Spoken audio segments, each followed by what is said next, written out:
Evening, folks. Stephen spoke about being in relationships. I'm in a relationship. I'm in a happy relationship, which I know is rare, as he pointed out. My girlfriend's awesome. We've been together, well, at the moment we're 2.5 years into a 3-year relationship.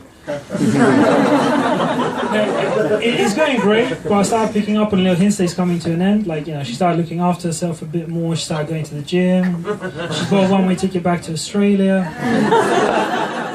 I can read between the lines. She's an awesome girl, though. Like, my only real complaint about her, well, apart from the violence, it's the fact that because she's Australian, she wants to see as much of Europe as possible while she's here. So we go on loads of mini-city breaks, which to me personally is just a massive waste of money. Because like, all I'm doing is I'm paying to have sex in a hotel room hundreds of miles away. and it's still with my girlfriend.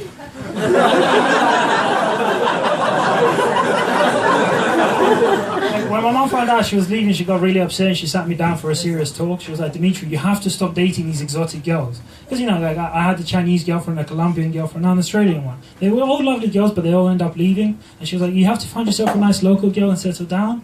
And I wanted to reassure her, so I was like, Ma, look, don't worry about it. It's not the exotic girls I like. It's the girls whose visas are about to expire. She said I clearly have commitment issues, and I was like, I don't. I just like to know how long I'm committing for.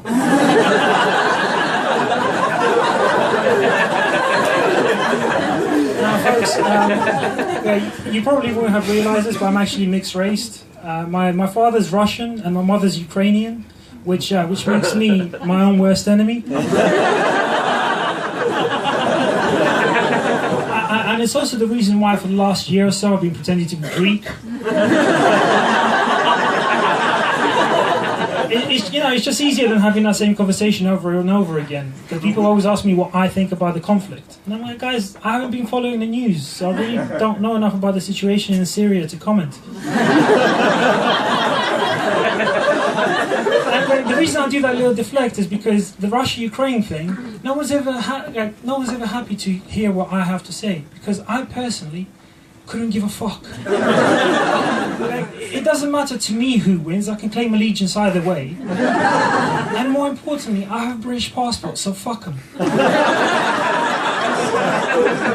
People get quite upset when I say that, and they come up to me and say, look, you can't be this callous towards your fellow countrymen just because you're lucky enough to have a British passport.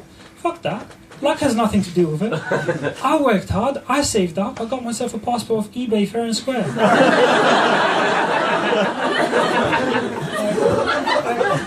I got worried recently because I saw my girlfriend's passport, and because she's Australian, they've got a kangaroo and an emu on it. And I was like, that's not serious, you can't have that shit on your passport. Yeah, you have to have a strong animal like a lion. And she was like, and what else? And so I had to look. It's a fucking unicorn. There's a fucking unicorn on a British passport.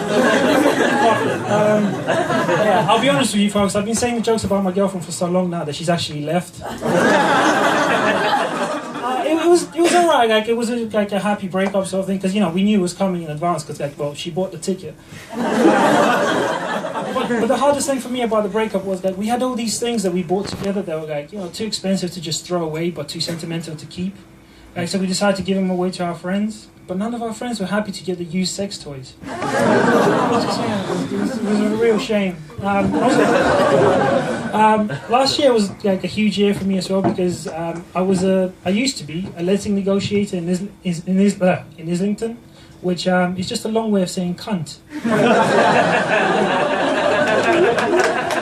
Thank you, yeah, somebody rents here. It's good. So I really wanted to get a job that kind of contributed to society, that gave something back. So I got myself a job in a GP surgery, which I thought would be great, you know, help people see their doctor. It turns out my actual job is to keep people away from their doctor. Like somebody calls up, they're like, mate, I've been sick for a week, I've been coughing, can I see the doctor? I was like, no, that's not serious enough, call back when you've been sick longer. The same guy calls up 3 weeks later, he's like, mate, I'm coughing up blood, I think I've got tuberculosis, can I see the doctor?